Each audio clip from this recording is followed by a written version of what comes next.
எள்ளோட வரலாறு தெரியுமா?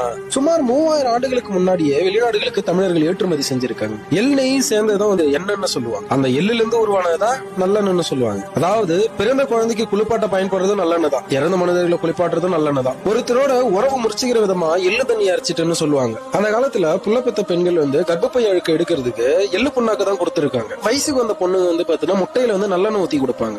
அசைவம் வந்து அதிகமா சாப்பிட்டு இருக்கிறவங்களுக்கு வயிறை சுத்தம் பண்றதுக்கும் எள்ளு புண்ணாக்கு தான் கொடுத்திருக்காங்க. அந்த காலத்துல வெயில்ல வெளில போயிட்டு வரவங்க வீட்டுக்கு வந்த உடனே கொஞ்சம் எள்ளு தின்னுட்டு தண்ணி குடிக்கிற வழக்கம் இருந்திருக்கு. இதெல்லாம் தாண்டி அந்த காலத்துல ஓலைச்சுவடிக்கு வந்து எள்ளு புண்ணாக்கு கொடுத்து பண்டமாற்று முறை பண்ணிருக்காங்கன்றது இன்னும் எவ்வளவு பெரிய வியப்பான தகவல் இல்லையா? பல்லாயிரம் ஆண்டுகள் வாய் வழியா கடந்து இன்னைக்கும் பழமொழியா நம்ம கிட்ட பயணிச்சுக்கிட்டு தான் இருக்கு. எள்ளுன்னா எண்ணெயா வருவா, எள்ளுதான் எண்ணெய்க்கு காயுது, எள்ளு புழுக்க எதுக்கு காயுது, ஏழைக்கேத்த எள்ளுருண்ட, இது போல இன்னைக்கு நம்ம கிட்ட கடந்து வந்துகிட்டே தான் இருக்கு. அதை தாண்டி சங்க இலக்கியங்கள்ல பல இடங்கள்ல வந்து எள்ள பத்தின குறிப்பு இருக்கு. இந்த அளவுக்கு தமிழர்கள் தாவரவியலை தன்னுடைய வாழ்வியல்ல பயன்படுத்தி இருக்காங்க போது இதை விட வியப்பானதுன்ட்டு வேற எதுவுமே கிடையாது. ஆனா இன்னைக்கு நல்லெண்ணெய் தாண்டி நம்ம கிட்ட ஒண்ணுமே இல்லை.